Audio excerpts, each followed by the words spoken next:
Ang lakas ng apoy. Oh. Ah. Sa kabila ng tulay. Ayan oh. Papuntang Bimapa yata yan. Ang lakas. Ang lakas ng init pa. Tapos ang lakas pa ng hangin. God, sana maawat na yan. Nakadalawang sabog na yung pagkalakas-lakas. Oh, kita nyo yung apoy? Oh, pangatlong sabog na.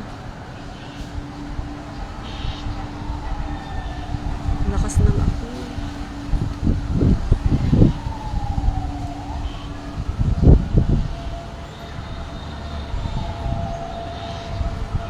Oh, ala, ang laki ng apoy. Maangat talaga. Nakasum lang to. Maangat yung apoy. Huwag sanang tumawid dyan. Diyos ko, nakakatakot.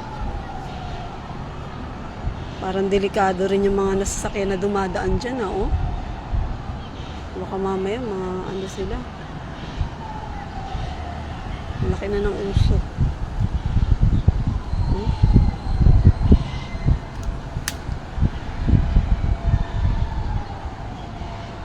Pero marami na rin bombero. Sana maawat na agad yung apoy na yan. At ang init-init pa naman ang panahon. Sana din wag nang dumaan yung mga sasakyan. Baka madilaan yung sasakyan nila dyan. Grabe na to. Oh?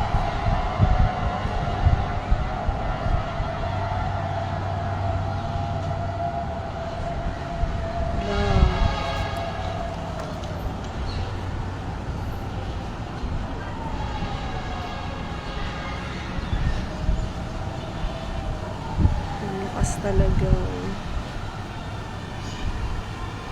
Sana walang masaktan dyan. Sana makaalis sila lahat sa bahay. Marami naman ang rescue dumadating.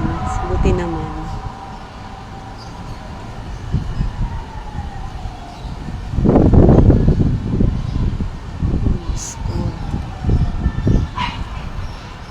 Kabilang tulay. Sa kabilang. Buti may bumbero. Alam ko madaming bahay din dyan na maliliit eh. Yung mga light materials. Yung gawa ng light materials.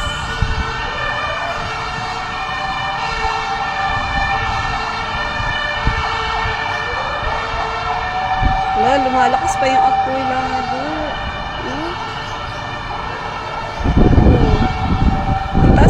Tulay na yan. Ang taas na rin ang apoy. Oh. Nakatakot na.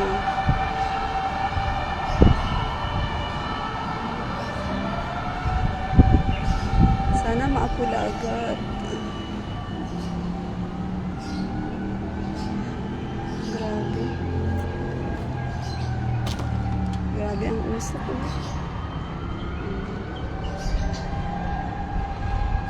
Ang layo na namin dito ha. Pero kitang-kita siya.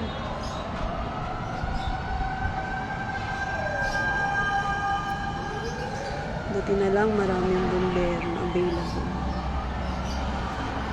Kaya tayo guys, ingat tayo sa ating mga bahay-bahay dyan. Pag-ingatan natin.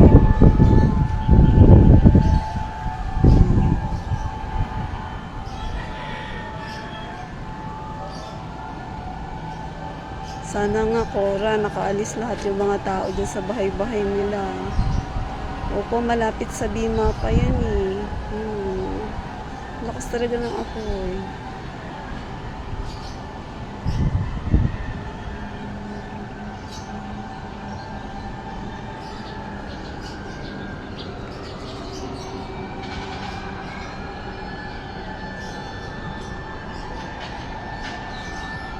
Tagal na, lalong lumalaki. Oh. Hindi siya nagpapaawat.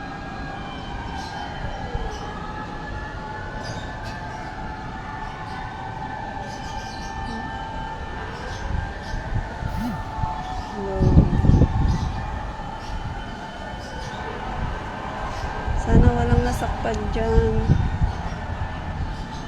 Di bali na may mga gamit-gamit. Ang mahalaga yung buhay ng tao. Gamit, pwede pa yung makaproduce. Sipagan lang ulit.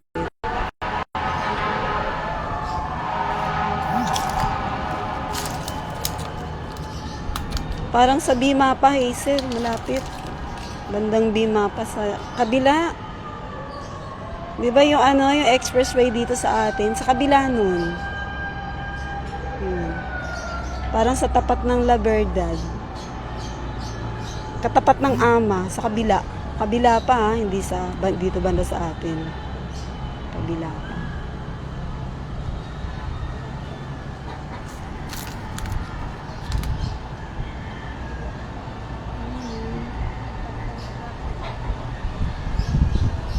Lumalakas kasi yung hangin eh. Tapos sobrang init. Mabuti na lang, maagap yung mga rescuer, mga bombero. Ang dami ko naririnig, kaliwat kanan. Papunta dyan. Oh. Sana lang wag silang tumawid dito ah. Sobrang init na siguro dyan. Ayan, may parating na bombero sa kabilang side.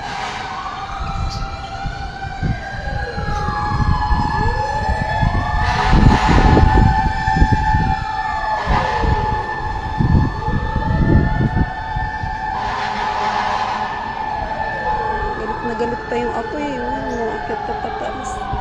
Dapat itong mga sasakyan na ito, huwag natin dumaan dyan eh. So, mamaya, di ba nakakatakot? Parang malapit na malapit sa tulay eh.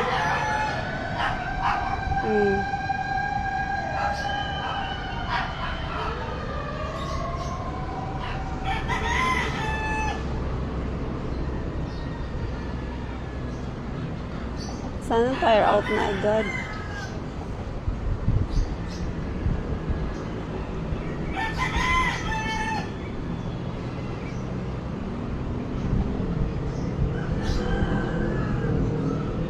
Ang mahalaga, maraming tumutulong sa kanila na nakarating. Maraming mga bombero para kahit paano.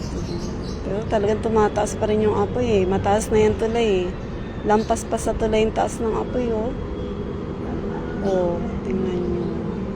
Mataas na yung tulay na yan. Pero yung apoy, lumalampas pa sa tulay, mataas pa. Kita nyo.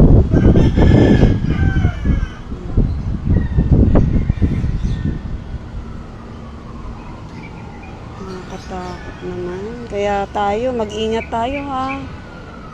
Fire Prevention Month pa naman yun. Tag-init na eh. Ingatan natin yung mga electricity natin, ang kalan.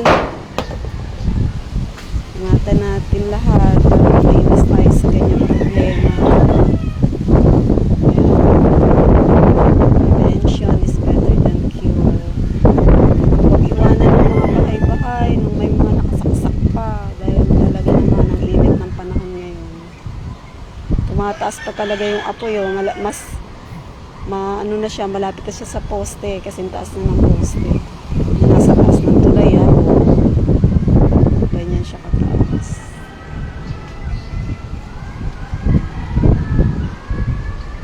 Kinakabakabahan din ako sa mga sasakyan na nagdadaanan dyan. Ayan, ang daming rescuer na naririnig ako. Talagang mataas yun. Mataas na yung apoy. Sana masalba yung ibang bahay dyan.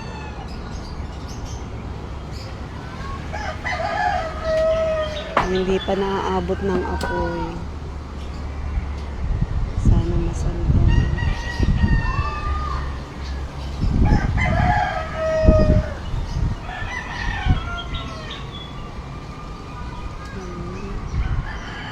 Tumataas pa rin yung apoy.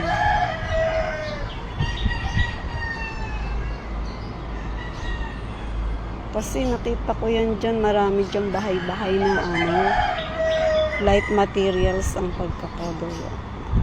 Ang ginamit sa paggawa. Kaya ayun, ang bilis ng ako.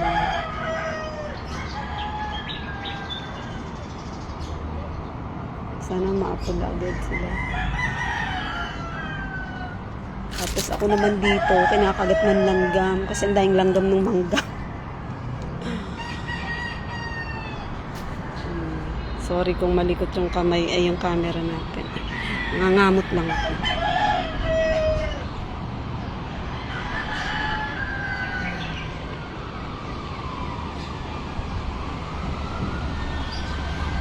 Ay, iba naman. Kaya tayo, pilitin nating mag-ingat talaga. Huwag natin hayaan yung mga nakasaksak. Huwag kayong aalis ng bahay nang may maraming nakasaksak, plancha, electric fan. Basta hindi ginagamit, tanggalin na po kasi malakas mag-trigger ng power kasi tag-init ngayon.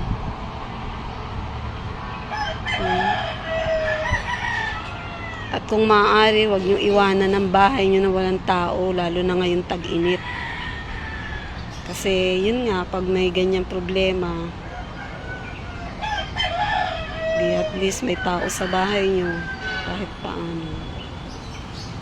Besides sa marami na syempre tutulong dyan, pero iba talaga yung may tao sa bahay. Huwag kayong aalis ng walang naiiwan.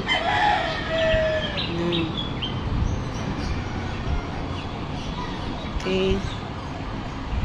Yan lang po muna sa ngayon. Bye for now. Thanks for watching. At sana po ay maapula na agad ang apoy na yan. Walang masaktan. Hindi bali na yung mga gamit-gamit. Mabibili yan kahit saan. Pero ang buhay ng tao, mahirap na. Thank you po. Bye for now.